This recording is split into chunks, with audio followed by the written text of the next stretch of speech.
Hi, friends. One of the most common topics that comes up with my clients and community is navigating friendships in motherhood. Finding your tribe in midlife and motherhood can be a bit more challenging as it was in our 20s when our lifestyles, responsibilities, and even priorities were very different.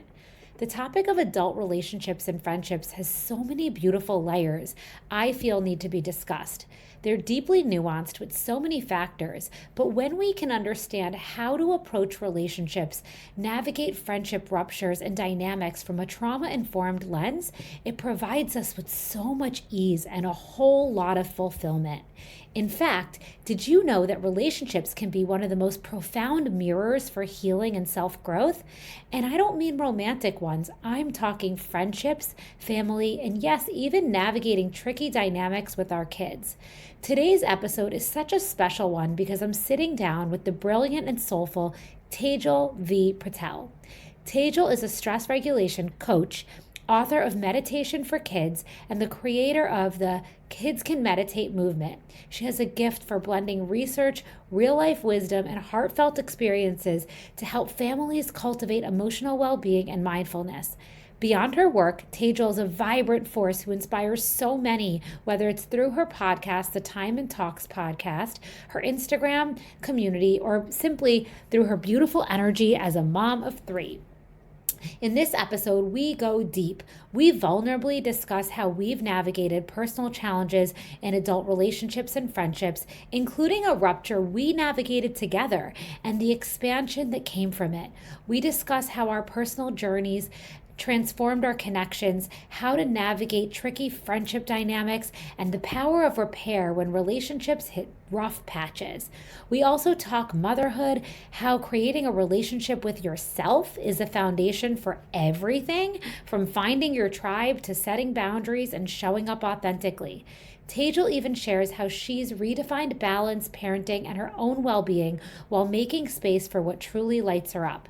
You guys, this conversation is packed with so much insight, warmth, and practicality. I know it's going to leave you feeling inspired and ready to cultivate deeper, more nourishing connections in every area of your life. So grab your tea, settle in, and let's dive into this beautiful conversation with my friend, Tejal V. Patel.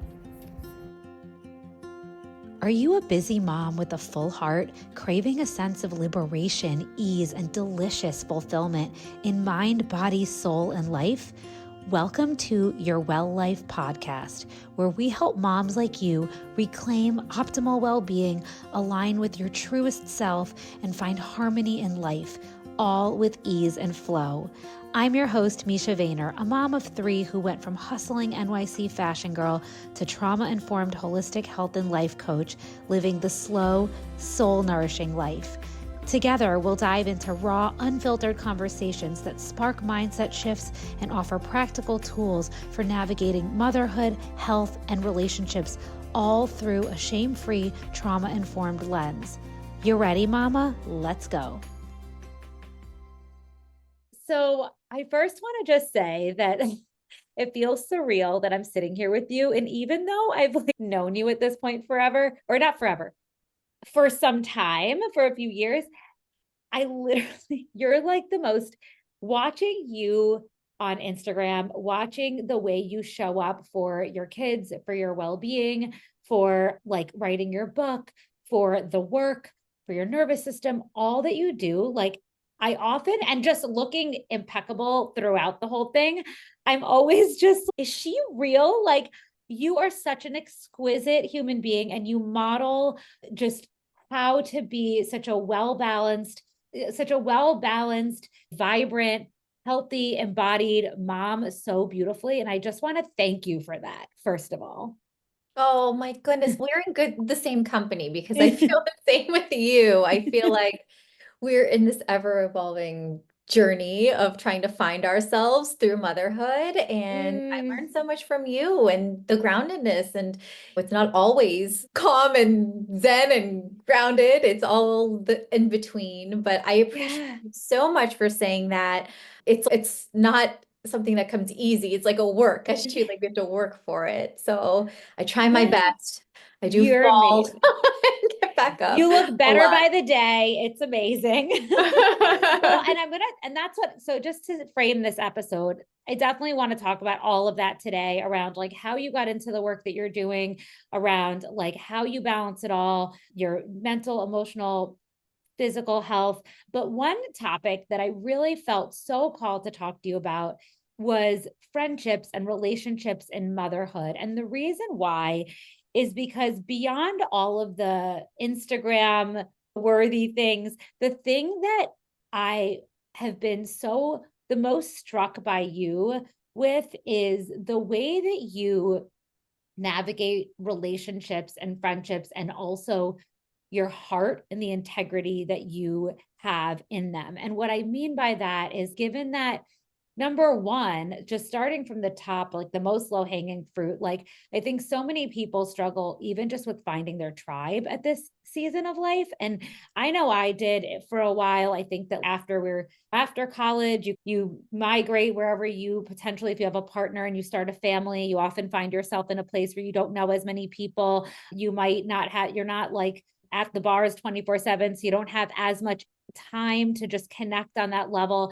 And I find that moms in general can sometimes feel isolated and like they don't know who their tribe is. And then there's a lot of loneliness and figuring out like, where do I belong and who are my people?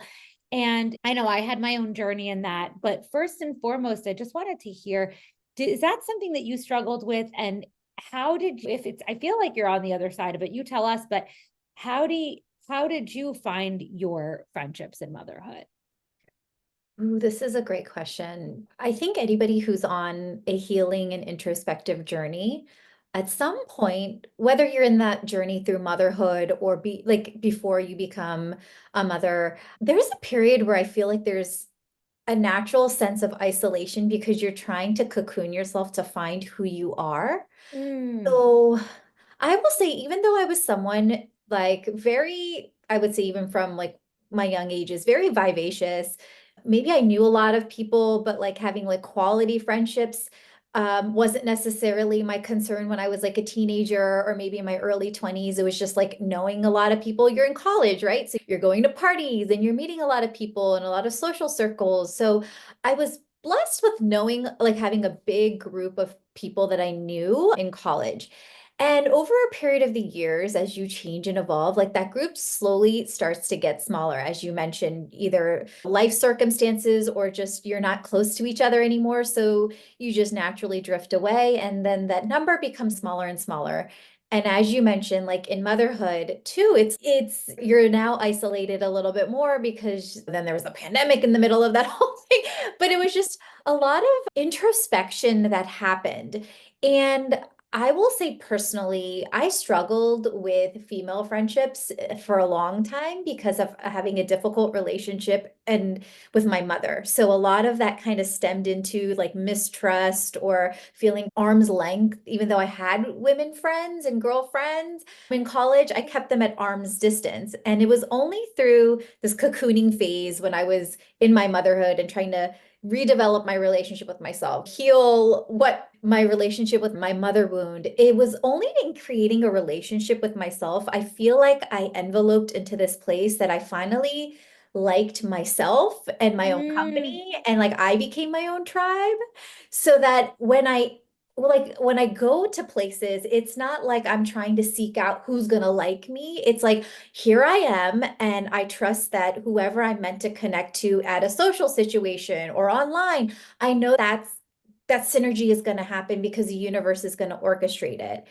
Whereas before, I would be so high strung. I'm like, okay, I'm going to go to this place. Who am I going to talk to? Are they going to like me? Is it going to be awkward? And I was coming from that energy. And maybe I talked to a lot of people, but I didn't have deep like conversations with them. It was just more surface level. So I really feel as my relationship with myself developed more and I could see myself as my own tribe, like liking my own company in meditation, or like when you're doing work alone, you're like, learning to love yourself and learning to be with yourself. So I think that's the crux of once you start becoming the person that you want to hang out with, then I think you're just more naturally relaxed when you're in social situations. And now I have I feel like it's like a tight-knit group of people, but I have different people for different things. When we're little, we're like, we have best friends. It's no, if I like, it's if I want to walk, I have a specific friend that I will Yes, call up to go to walk with, or yes. as someone I want to shoot the crap with. It's like a specific friend that's for that, or go deep with. There's a specific friend for that. So not all these people need to be everything to you. You can find little things and little like different relationships. And I think that's how my tribe has been. And then you have your core people, like those couple people that if anything happened, you could call them up any hours of the night. But you don't need a lot of those people. I would say like one person or two people is max. That you don't need that many people like that in your life. Yeah, I really resonate with all of that. First, just on that last piece, I think tying back to what you originally said about being secure with yourself, I even have found that even in that, with yes, we all need community and people to reach out to, but and also the more that you integrate, the more that you have the inner tools within to guide yourself through things, the more you need to like continuously get that external resourcing because you have the ability to resource yourself. And it becomes less of a desperation outreach. It's more of a, oh, I would just like to get some comfort from a friend when I have time. But if they're not available, it's not all hell breaks loose. And I Yeah. think that definitely. What's also just what you said, I found, I don't know if this is so similar to what you said about when you were young, you had all different friends and lots of them and mix of surface and whatever. And given that we're both in this similar like world, like I am a Gemini rising. What's your rising sign? Capricorn. Oh, okay.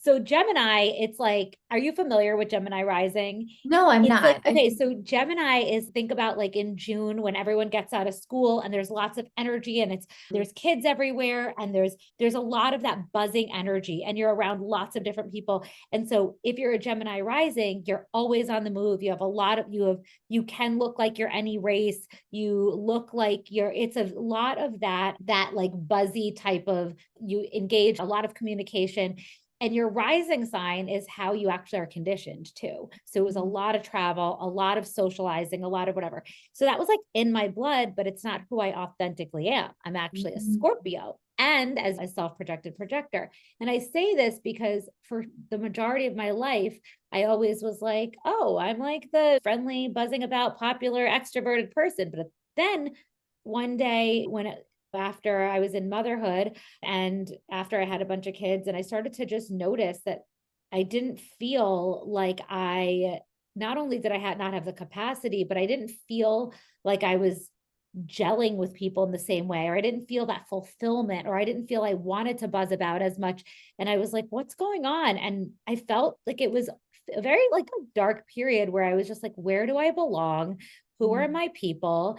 And I was definitely in a home place in a town that was out of alignment, but there was more things. And when I learned that I actually learning my human design and that I was a self-projected projector and what similar to what you said around like that I need that if I just focus on like taking care of my energy, I'll attract the right people. And also as a Scorpio, that I have a dark energy that actually is like very confronting for people because I can sense what people struggle with. I can sense their like the shadows that they don't want to see. So I'm actually an introverted person that likes to go in those dark conversations with people in the middle of the night that most people don't want. And so it was really actually liberating to realize that I don't need to do anything. I just get to stay in my corner and then attract those people. And I think that there is not enough permission around that. I feel like we're in a society where it's no, you got to find your tribe, you got to do the thing, you got to run all over. It's no, just really tap into like who you are, how you're wired to like thrive. And then when you really, like you said, just lean into that and release all of that pressure and all of that buzzing and come home to yourself from that place. I feel like I now have my Bravo friends and my hike friends. You have your people that just arrive. So I love that. Okay, so then how do you feel as it relates to, let's talk about like when you're in relationships. I feel like the more I've evolved, I have less desire to be in deeper relationships with people I can't be my full self, my true self.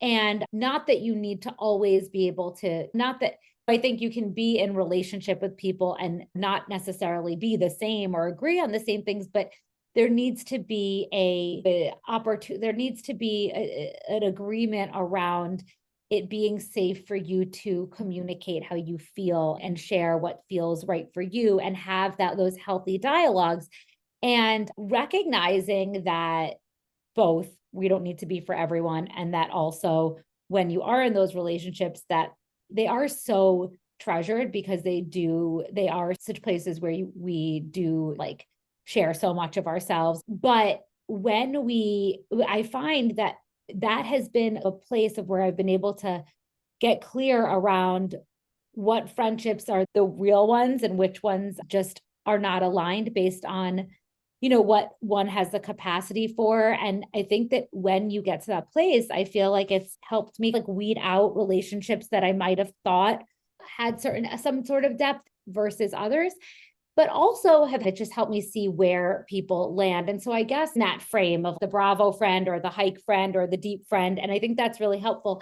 Do you feel that as you've grown and evolved, has your ability to the way that you want to show up in friendships, has that sort of changed and changed relationships for you?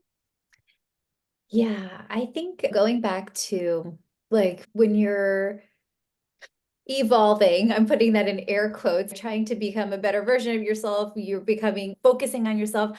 I believe for myself, I can't speak for anyone else. I think that there's a moment where it was like the ego transforms into a spiritual ego, and it's like you're learning all these Yes. concepts and these ideas, and you want to be surrounded by like-minded people, and everyone else is like low vibe. And I put this like for a period of time, it was like this period of I only want to be around people that can have these deep conversations. And when I'd find that those people, I'd be like so enthralled with them, and it'd be like diving in 4-hour conversations.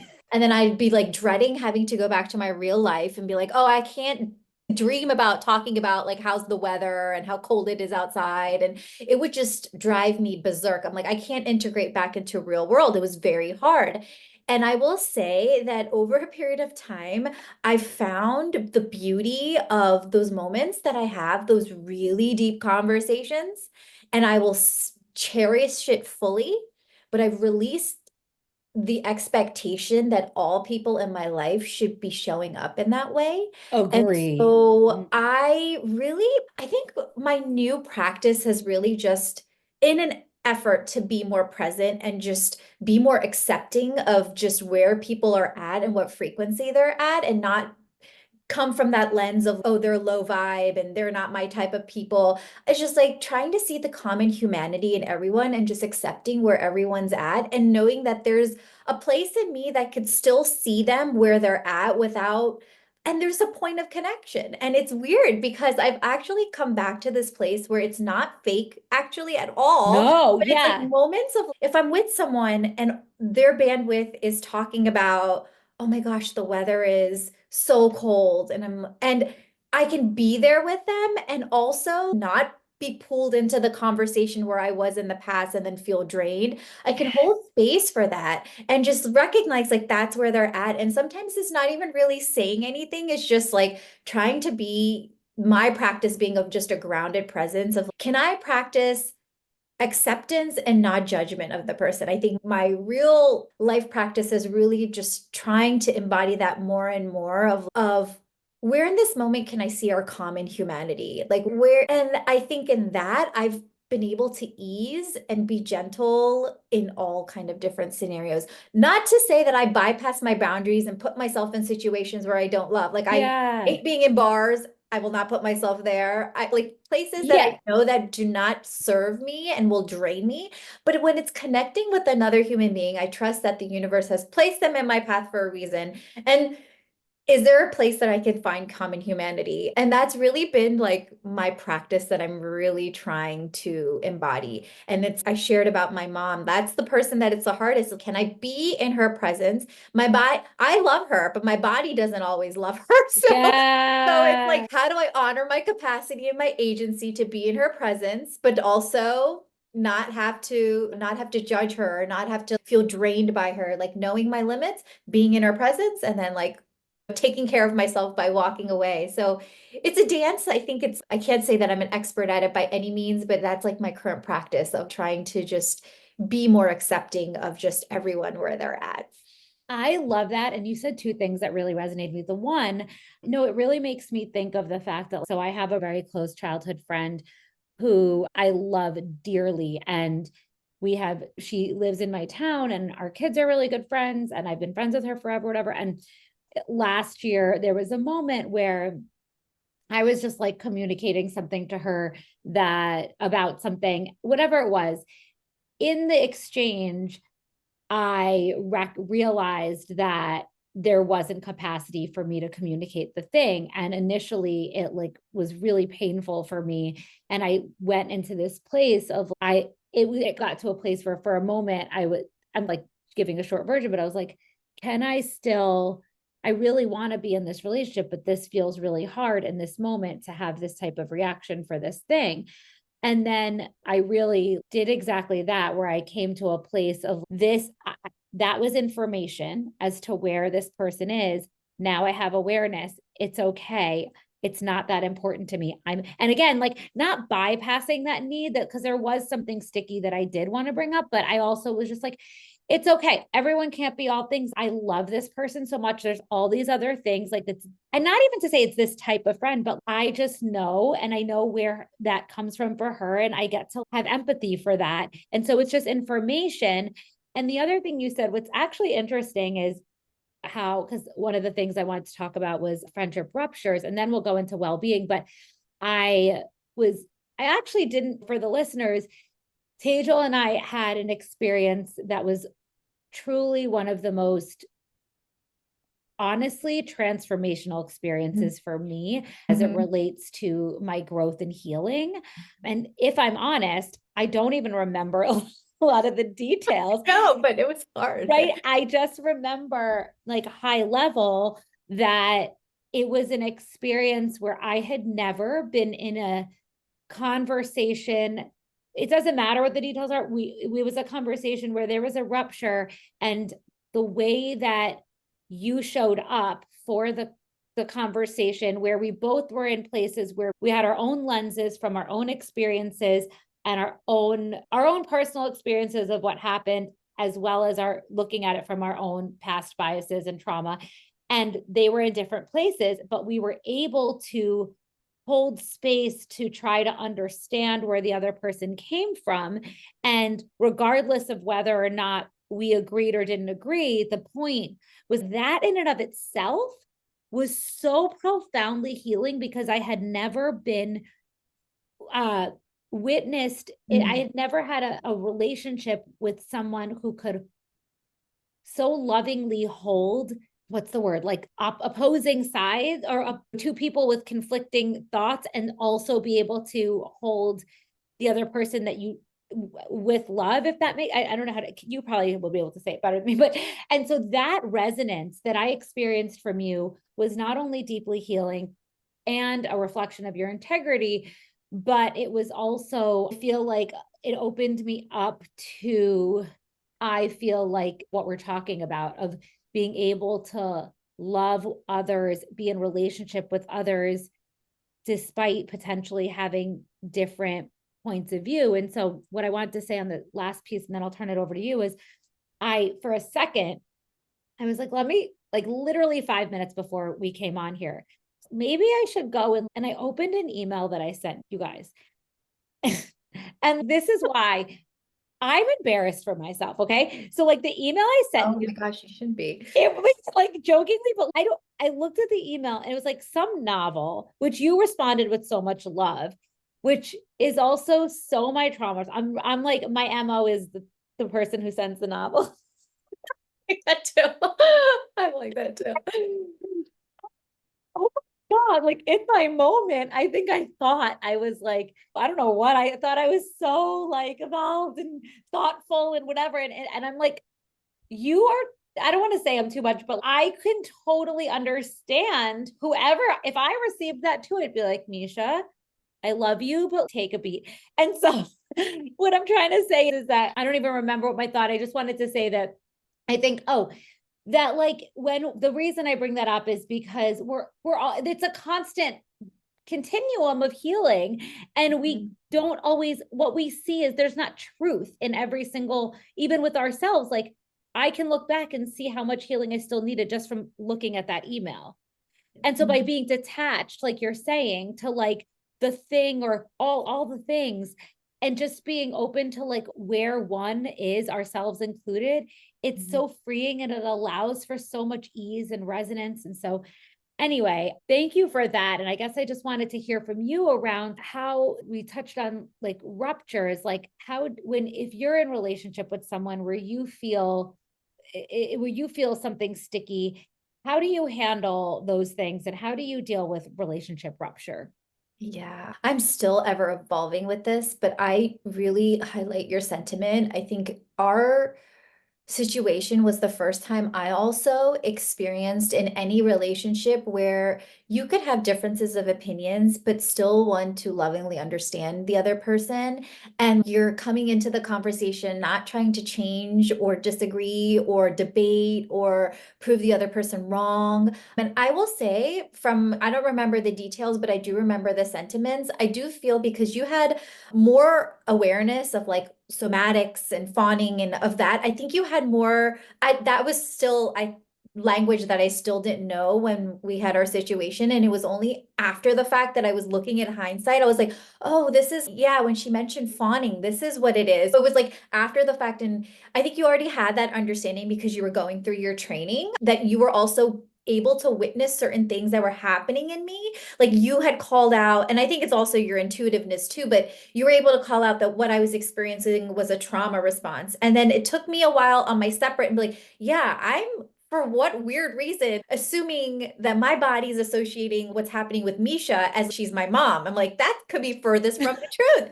And so it was like a lot of a lot of things came to the surface to me that eventually I went into learning about somatics very shortly after that actually pieced together. So I believe that ruptures, like I've looked at from that situation, it's not always been that beautiful. It was messy, it was like difficult, but it was beautiful because there was this opportunity of, I think we got closer and we understood each other more because of that. There was such a beauty out of that and such a respect, and like the way that like we've continued to show up, it's like pure, like you're such a bubble of pure unadulterated love and compassion, and the things that you say, I can feel it's so deep from your heart. And should we have cut off the friendship, for example, we would have missed all those beautiful opportunities and those synergies and our cute, crazy voice notes to each other and all those moments. We would have missed that. So I learned so much from that. But to say that not everyone is in the position that we were in, even though we were healing and we were not like, we're not evolved, quote unquote, I say that because we're constantly on the journey, but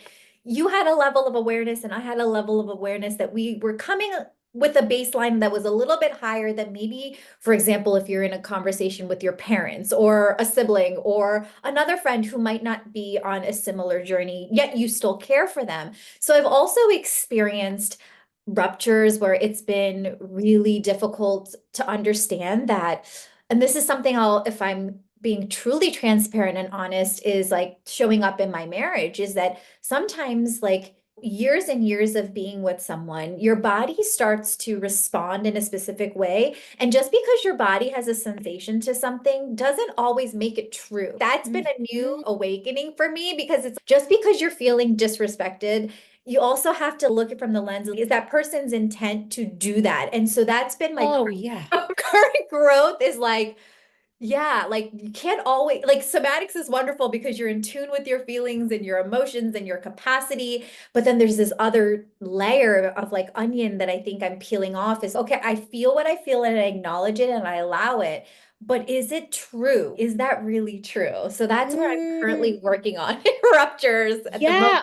Oh my God, I love that, because that last piece, a few things, that last piece, I always say it's so true that just because you feel harmed doesn't mean the person harmed you. And there's two different things. And I think that, and I don't know, this is something that I have to model and hold often with clients as someone that works with people with trauma. And I don't know if you do too. Of, you really have to hold a line of, because oftentimes, as much you, in order to be supportive, you sometimes have to say things that unintentionally are triggering, but it's actually for their greater good. And it can be hard because you want to just, no, it's fine. Like, it's okay. And moving through that. So anyway, I just wanted to, but then two other things you said was, oh, I just made a note. Okay. Can't read my first note, but the damn it. I need to get it back. I wrote rupture. Darn it. Okay. Second, one of the things that you did when we had that call that I just want to share with the audience that I didn't even tell you, but really, I think is a really important tip. And that is, oh, I remember the second thing closer. Okay. That is that when we got on that call, you set the container. You, first of all, sent an email beforehand saying, I forget, but something along the lines of, I want us to show up from a place of like open-hearted, open-mindedness, and with the intention to hear each other. You really, I forget this, but you really set the container so that it was clear the space, what your expectations were and what you desired, which I think is really powerful. And I think really set the tone, because I think before, when you go through a rupture, there's obviously a lot of feelings and dysregulation. And I think having that piece was almost like someone hitting the tuning fork to like, before you come in. And then on top of it, when we got on the Zoom, you went in the container. Yes. Literally, we went to the container. When we went in the container, you then actually beautifully said it. And I still remember you wearing this beautiful crystal necklace and like looking like a goddess and guiding us through this meditation. And I took that, not as perfectly, but I took that because I had, in the future, let's say, a rupture with team member. And I remember we needed to have a conversation and there was wonky feels. And beforehand, I sent the email, similar vibes and energy. And I said at the beginning, and I really feel that allowed, in both cases, that I had a successful experience with this person, because it allows both people to come from it from a place of not being in fight, and you both feeling is like this softness and this openness. And so I just feel that's a really helpful thing. If like for anyone who's listening, I think that just coming back to that like place of, no matter what was said or what was done, we all deserve to feel seen, heard, and safe. We're all human. And like, when you come from that place, you do then have more opportunity, more success with coming out of it in a way that, like you said, we became closer afterwards. We understood each other on a deeper level. And that opportunity that became possible for us because we were able to access those parts of ourselves in the conversation because we felt safe. Yes. And I think that's really true. I think ruptures can be a gift, because not that we want people to go around having ruptures, but they can be a gift because they're illuminating parts that just need to be worked through. And if navigated skillfully, can be so alchemical, like we experienced. So I just think that's like a positive thing. And then, so I guess as it relates to friendships and ruptures, before we go on, do you have any other points that you feel you want to bring up? Hey mama, imagine if healing your stress patterns could change everything. Because it can. Whether it's reacting in ways you don't recognize, people pleasing, or overthinking, these patterns stem from unresolved trauma stored in your body. They create chronic stress, impacting your health, relationships, and how you show up in life. That's why I created the Align and Thrive Workbook, a free 5-day mini training designed to help you heal at the root. You'll learn what trauma is and how it's showing up in your body and life. You'll be guided through a proven 5-step process to heal and rewire these patterns, shifting from reactive and overwhelmed to aligned and in flow. You'll get a comprehensive workbook filled with practices and journal prompts to help you implement this work starting now. It's truly transformational. It's what I wish I had when I was struggling on my journey, and it's completely free. Download your Align and Thrive workbook for free today. Head to www.mishavayner.com /workbook, and let's begin this journey together. You can also click on the link in the show notes and grab it today. With rupture in itself, so like relating it back, and I feel like I learned this through parenting, right? Like the idea that like, and I'm a perfectionist. Many of us type A people like tend to have these like perfectionist qualities. And I think one of the things that's tamed my perfectionism so much is messing up and learning how to adequately repair. I think that is one of the greatest gifts. I think it's one of it. I don't know if the listeners have watched the movie, the first Inside Out. Have you watched Inside Out before? The No, first I one? should. I've seen it Oh in my passing gosh, you with my have kids. to. My kid, I have to. I'm gonna do it this weekend. Both of them are really good, but the first one, there's a scene where it's joy is all about joy, like everything needs to be happy. And then there's a feeling sadness. And there's this one memory where joy only sees it from, remember when Riley made this winning goal that day? And then sadness sees it as, remember right before that, she missed the goal, something like that. It's something around that. Like she missed the goal and she was feeling really sad. And in that moment, it was actually like her sadness when her parents came to support her and hold space for her, that memory actually turned into happiness because it was like, it's the sadness that created that connection, that, that safety, that, holding space. And I feel like ruptures do that. Any sort of rupture does that. It allows you to then, it can become a place of not that, of like, uninhibited pleasure, but it can create this space of like safety that like I'm supported, or I like this person like really saw what I felt and cares about me enough to come back and understand me. And so I think that's why there's such beauty in that. Like the repair is such a gift. It's such a gift. We're one to tame our perfectionism, that we're not supposed to get it right all the time. Yes. And two, to know that there's a gift even after you make a mistake, not to beat yourself up, but like genuinely do the repair, and you'll actually get this opportunity to like have this deep sense of love and connection. And I find that with my kids, it's always like that. The moments that we come together and I fess up and I really give like a genuine apology beyond just the, oh, I'm sorry, I really messed up. They really come to like their body unfurls in a way that they just feel safe, and I think there's no greater feeling than that, is that person feels safe in your presence because you made it right with them.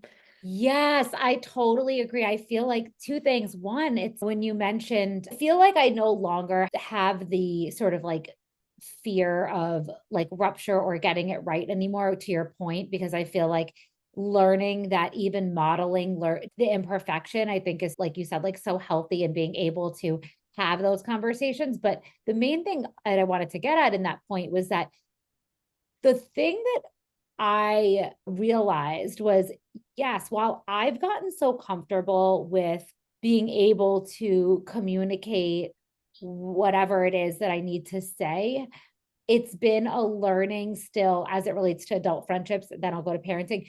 It's a learning to realize that not everyone has the capacity for it.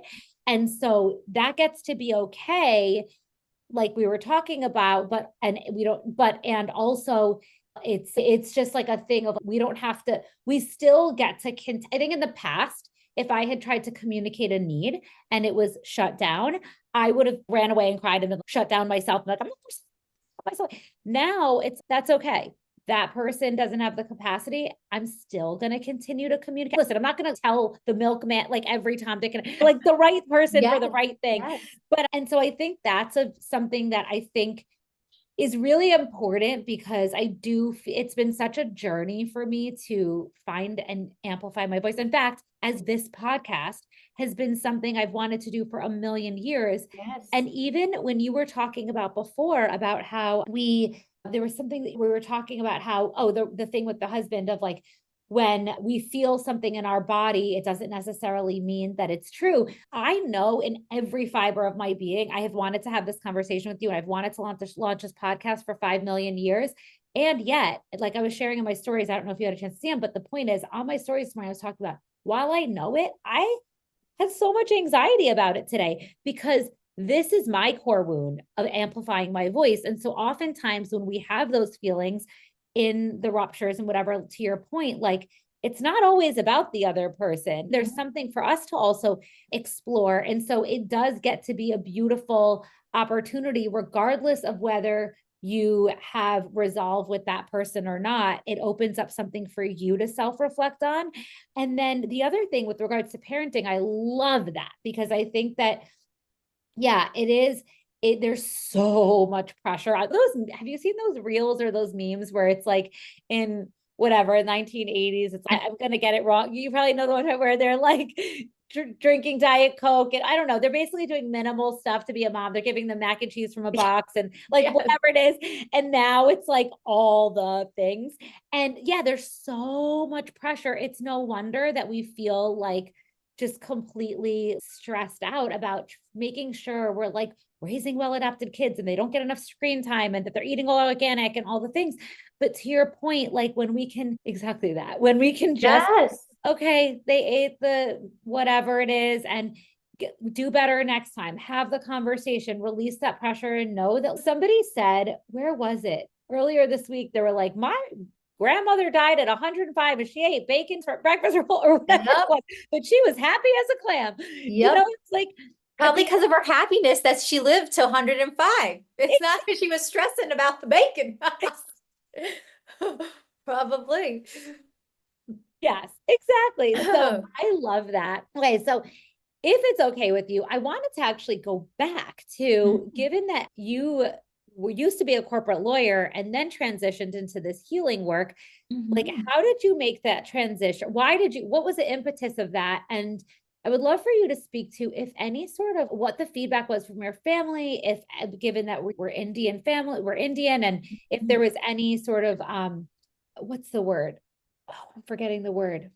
When you feel imposter syndrome. Yeah.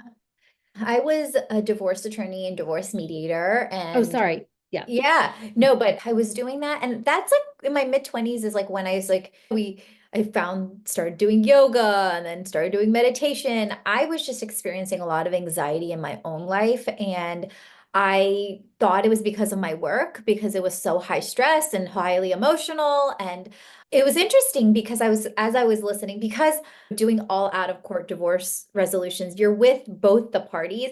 As I was listening to these parents talk about their kids, some of their kids were like being diagnosed, like actually diagnosed with anxiety, childhood anxiety. And when they were talking about their symptoms and what they had, I was like, oh my God, that is exactly what I had, but it was obviously undiagnosed because nobody was taking me to the doctor. And when they were taking me to the doctor, it was because there was something wrong with me and try to fix my daughter because she's weird. And there was just so much stress in my house. I'll give you one example of recognizing that there was something wrong, but my parents looked at it. It was like something wrong with me, but not that there was like a function of a dysfunctional family. I think I must have been, oh my gosh, I was probably like 4 or 5. I wasn't that old. There was this time that I like pulled out all my eyelashes, like something like it was crazy. And my parents took me to the doctor. I remember that. And they were like, what is wrong with her? And I look back at that and I'm like, it was my home environment that was making me so ticky and so anxious. And felt so neglected that it was like I would do anything to get attention from my parents, knowing that it was wrong. And I can even remember like the thoughts that I was like, I wasn't doing it I was doing it because I wanted attention. I wasn't like anything else. So it was interesting because like things like that. Did they notice, by the way? Sorry. Did my parents notice? Yeah, that you were pulling out your eyelashes? They took me to the doctor because it was like one day Oh, I had no okay. eyelashes. It was like, Okay, and my mom sorry. freaked out. I remember when she saw me, she freaked out. And yeah, so it was one of those things that like I started getting these memories back after being with these families. And interestingly enough, because I was doing yoga and meditation to help myself, there were times like I'd be in heated conversations with or witnessing heated conversations. And I would trickle in some of that stuff, like just very like nonchalantly. And some clients that I felt comfortable with that had children with anxiety, I'm like, hey, this is something that I learned that might help your child. And some of them actually did it. And some of them reported back, wow, this is actually helping me, or taking the pauses and doing the deep breaths. And so I was already implementing some of that work into the divorce mediations. And I, at that time, it was like a specific moment. I was listening to Oprah and Eckhart Tolle's. They were talking about his book, The New Earth, Awakening to Your Life's Purpose. And I would be driving up the New Jersey Turnpike listening to this, going from divorce mediation to divorce mediation. And I kept asking the question, what is my purpose? Because I just knew I never was fulfilled with law, but I did it because I had to tick mark a box and I could never, admit it to anyone. But I knew, and I just knew that like my life wasn't meant to be in a courtroom or to do this. And so there was a voice. This is the first time that I heard the voice. And it was just like this silent voice at first. And it was like, become a kid's yoga teacher. And I was like, this is the dumbest thing. Like, I remember it was like, that's the dumbest thing that I've ever heard. But that voice just kept getting louder and louder. And there was a moment where it like woke me up. Like I woke up at 3 a.m. and I was like, all right, I'm going to look it up. And I like found this like yoga training in New York and I was signed up for it. And I was like, I'm just going to do this. And then I did it. And I'm like, now what am I going to do with this? And then my husband, at the time we owned preschools and he's, why don't you, I know you wanted to go to like high school age and middle school age, but why don't you try it with the younger kids and see what happens with it? And so I started doing it with like kindergartners and preschoolers. And lo and behold, like I never thought I was a kid person, but I realized very quickly, I was like, oh my gosh, I have a gift for this. I have a gift of making it like playful and reintegrating like actual like breath work into a way that's fun for kids. And it's actually opened me up into play too. Like it really healed me being with kids because of whatever happened with my past in childhood. I didn't even know at that time if I wanted to have kids. Like I was like, I'm gonna F them up. Like I don't want to have kids and do the same thing my mom did. So this actually awakened me, like being around children to like, oh, I think I do want to have children, or maybe I won't be the same way. Maybe I will be different. I could give them something different. Because I always kept thinking, like, what if I knew these tools when I was younger? What would I've done? And I'm like, what if you give this gift to like other kids and they have it and it's like lays dormant within them and then they have a moment in their life that it'll come back online for them. So that's been what it was, an internal drive that always kept pushing me. And yes, I did get a lot of backlash from not so much my parents, because I think my parents knew that I was like always off the walls, but my in-laws definitely did not understand it. They still keep at to this day, they ask like, how's your yoga thing doing? I've evolved from there, but sure, how's the yoga thing doing? They just don't have, it's not conceptualized, they can't conceptualize what I do. So Yeah. it's difficult. It was just that voice. It was that inner voice. It was scary. I did feel a lot of imposter syndrome. I think also that was the time I started reclusing a little bit because even friends, meaning friends, looked at me like this is back in 2012. So not a lot of Yeah. people were making the jump to do what your passion is. That wasn't 100%. back then. No. You stick to your 9 to 5 and what you got your career, what your degree in. And Mhm. so a lot of people were just like, every time they'd see them when I was out, whether they were doing it out of love or not, if because I felt insecure myself about making the choice, it felt like they were always playing devil's advocate. Like, why are you doing this? Like, how are you going to sustain yourself? Like, how it was all about all about the things that were ingrained in us. You're not going to make as much money. This is a hobby. What are you doing? And nobody could see that there was a vision that I had that I was trying to. And I think I'm a visionary. Like I've always been like a visionary. And there's some people that are. You think outside the Yep. box. Your brain is not designed the way that it's other people's brain is designed. And yeah, I think one thing after the other, it just organically evolved to what it is now. But it was very hard to make that leap. Yeah. But I just knew it was hard, but it was like I knew I needed There to. was a knowing, like There an was a knowing. undeniable knowing.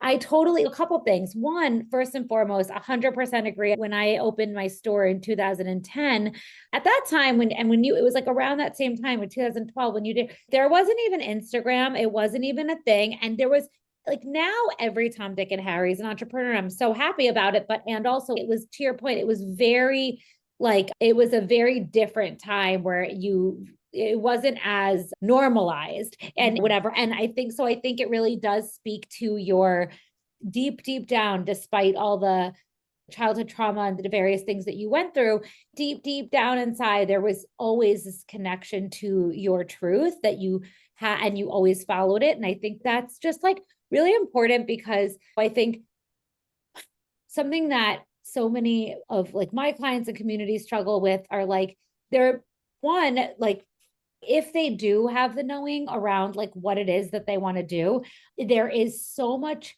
fear around like leaning into it. And I think that the root of that fear is on, I think it's like acceptance. I think it's not being accepted. And I think at the end of the day, if you accept yourself, it's it all. And I think that's the thing that even though it was before my healing that I opened and closed my store, I think deep down inside as well, like I had a acceptance with this is what I'm going to do no matter how crazy it is. And so I feel like I don't know if I don't know if there's any other sort of like wisdom you'd want to share if somebody is really feeling stuck in their career and their purpose and they have a inkling of something that they want to do, but they're so stuck. What would you tell them? I do want to say to give like a clear picture also, like I didn't quit like all of a sudden. Like I remember there was a period of time where I literally was teaching classes during the daytime and doing divorce mediations at night. I I love think that. there was a period of, if you could call it that, where my like my feet were in both things at the same time, just testing it out.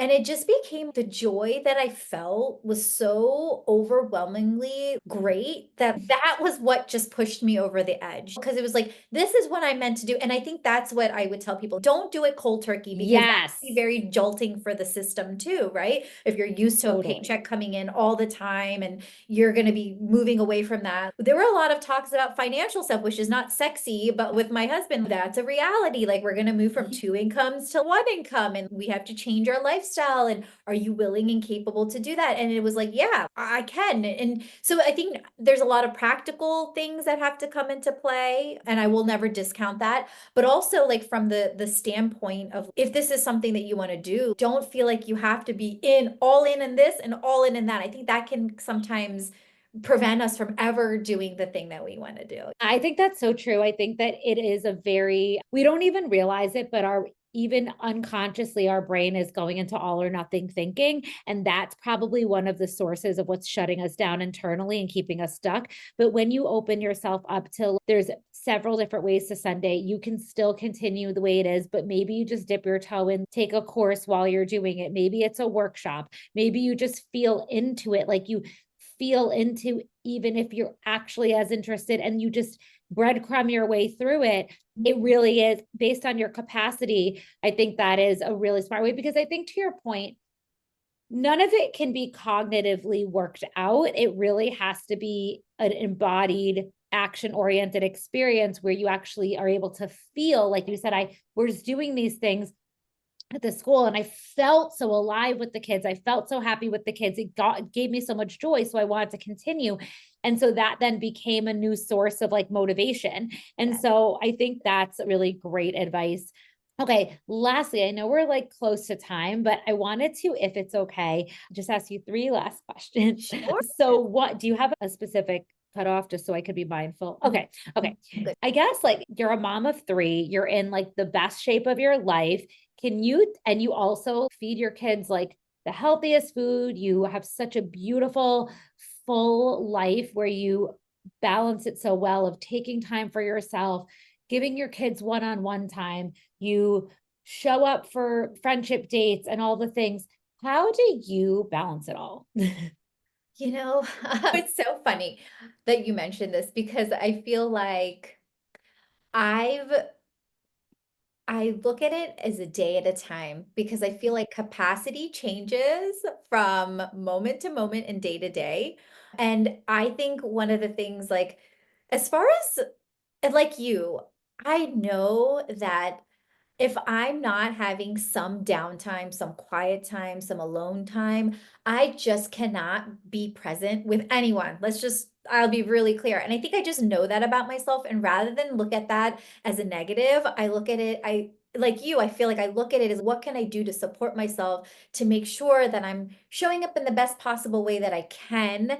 Is it going to be 100% every day? Absolutely not. But in the best possible way. And practices that can help build my capacity just a little bit if I'm feeling drained and depleted. And then when I do mess up, we got the repair. We always can fall back to the repair. So I think it's like for me, I just quickly realized that after I was done having kids, and we all have to be very mindful of the phase in motherhood that we're in, right? Are we still in the thick of like nursing our babies? Are we still going to have more kids? I have so many moms who reach out to me and they're like, I'm 6 weeks postpartum and you look great. And I want to do, what do I need to do to wake up early? And I'm like, girl, don't. You need your sleep. That is the season of life you're in. Do not even think about anything onto your plate. And I'm like really honest. I'm like, I was like 1 year postpartum from my third before I really felt like I had ways of showing up for myself, like when I had the other kids, but like really showing up for myself, I think it only really became so solid, like changing habits and making it a lifestyle after I had my third. And I look at it that way because I knew I was done having kids. I knew that this is what my life looks like now. Granted, they change and they evolve and they're getting older, but I think it's so important to know what season of motherhood that we're in, because that's going to determine what balance looks like in that season, right? Do we need more sleep? Do we need to make sure we're feeding ourselves because we're nursing? And you don't want to be dipping your supply and having that stress, right? And then there's, okay, I think I'm ready to get into healthier shape or eating more mindfully, more intuitively, and then evolving that relationship with food and movement and how to incorporate that in life and how that looks and integrate it. And I think also with that, everybody's life is different and everybody's stamina and what they like desire is different and it should look different. But yeah, I think even for me, I really do like ebb and flow. Yeah. This about me beginning in my 2.5 years ago when I was really in like the beginning of my fitness journey, I really made it a solid commitment. Like I was waking up 4:30 every single day because I needed to make it a habit to do that. And now there are days that if I'm like, my body needs sleep, I'm like, I'm not going to push myself because I have this identity that I need to be up at 4:30. I'll wake up. I still wake up early at 5:30, but I'll get that extra hour of sleep or I'll sleep in, or I think it's like becoming more intuitive now. What does the body need? And then just being okay with giving it what it needs in that moment. Yeah. So I think that's what balance really is. It's just like the moment to moment, just like recalibrating and tuning in and checking in and seeing what works. I think like with the kids too, I'm really trying to get away from that whole idea of this is healthy food and this is not healthy. It's just like, this will nourish you and this may potentially not make you not feel so yummy inside. And let's see how it makes you feel. And it's naturally they've like gravitated through our example of what's in the pantry, what we're eating, that it's just been, I think after 2.5 years, just like very like organic and then not forced. Like you need to eat this because it's healthy or this is, and it's been a lot of introducing, hey, try this. If you don't like it, that's fine. Like I'm not gonna force you, but give it a try. And my oldest is very like, he's becoming, oh, like this is actually really good. Like he's very, like exploratory. And my middle one is very like, he likes the same things. It's the same food. And then my youngest is, she's only seen me eat quote unquote like balanced, nourishing foods. So it's just been natural for her to want to explore that because that's what she's seen. So it's been different for all three of the kids of what their journey is. But yeah, that's it. It is for us. I love that. I feel like, first of all, I really resonate with what you shared. I think it is such like a wave that you're just like riding, and according to like where you are on that wave, like assessing like what is, for example, even though I had my youngest is now 7, this last year since we moved and I was living in construction for 9 months, my capacity, I might as well have just had 3. That's how I felt. And so like everything shifted, but now so I feel like it is really true. It's a continuous, always looking in at to what do I have capacity for? How do I get my most like basic needs get met and my family's basic needs met, and then building on that according to what feels right. And to your point, like in different seasons, you like desire more like travel or more friendships, and sometimes you just want a cocoon.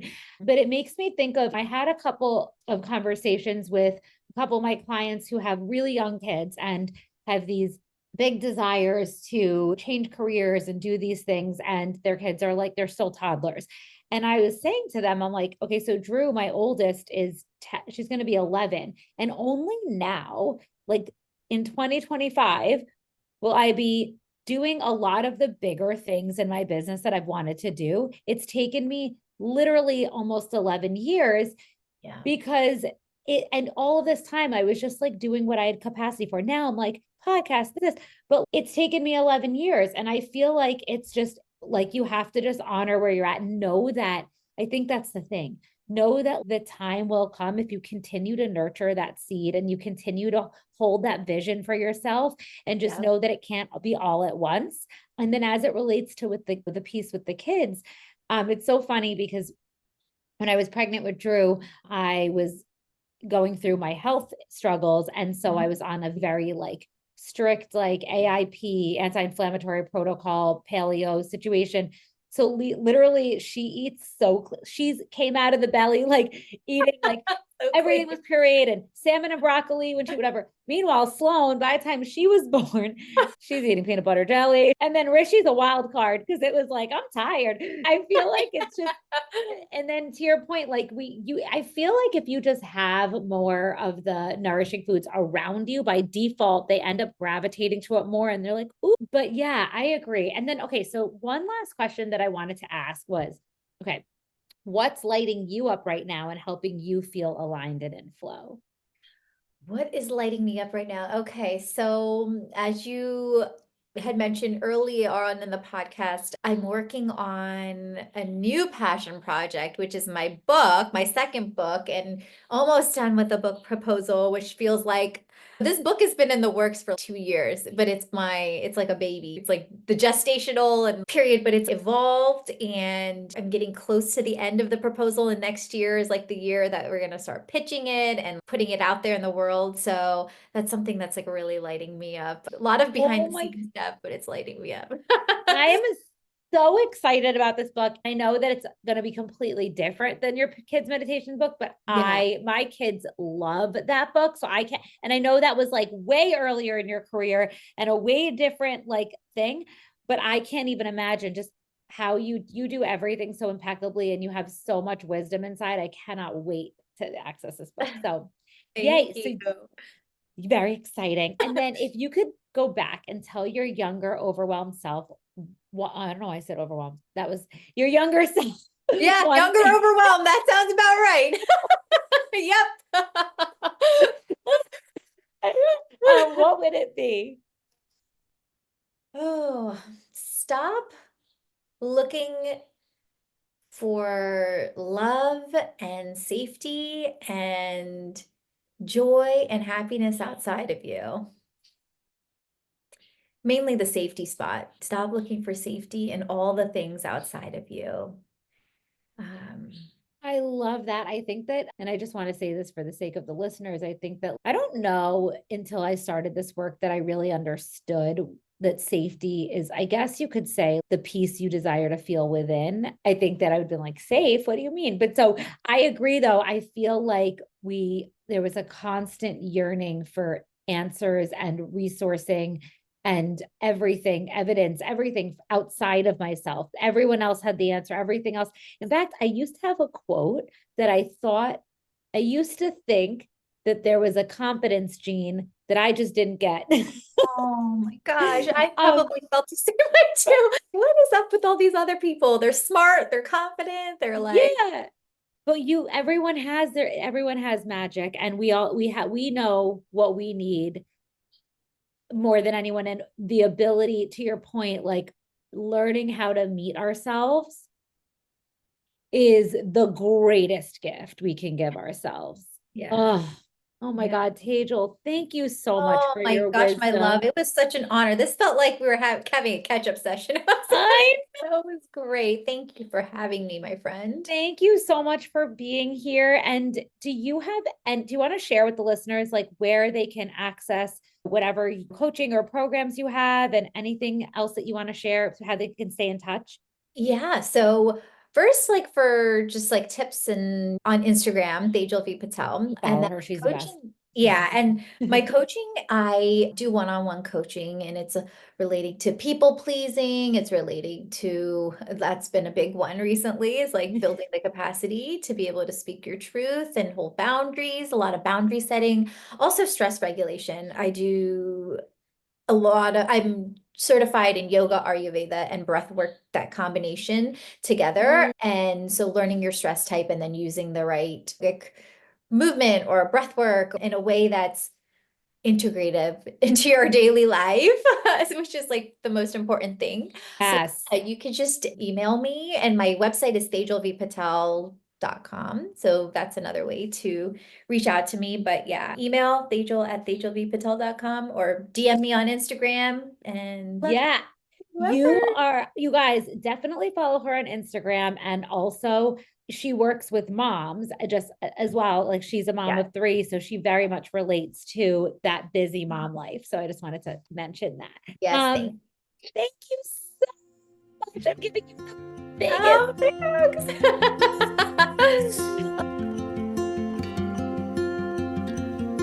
All right, friends, what'd you think? I really hope you enjoyed listening and got value from this episode of Your Well Life. If you did, it would mean the world to me if you could leave a review so we can spread the word to more mamas who can benefit from this content. It's truly my deepest mission to help as many mamas out there feel empowered, aligned, and in flow in their bodies and lives through this podcast. And even just sharing with one friend who you think can benefit helps. Want more from me? Well, then don't forget to subscribe to this podcast so you can get notified each time a new episode drops. Oh, and make sure to get on my newsletter list where I send out weekly emails to support, nourish, and inspire you. And follow me on Instagram, where I'm the most active and share behind the scenes of my day-to-day life and insights I have along the way. I'm at Misha Vayner. I'm truly so grateful that you chose to spend your time with me, and really hope to have you join along next week. Same time, same place. Bye for now.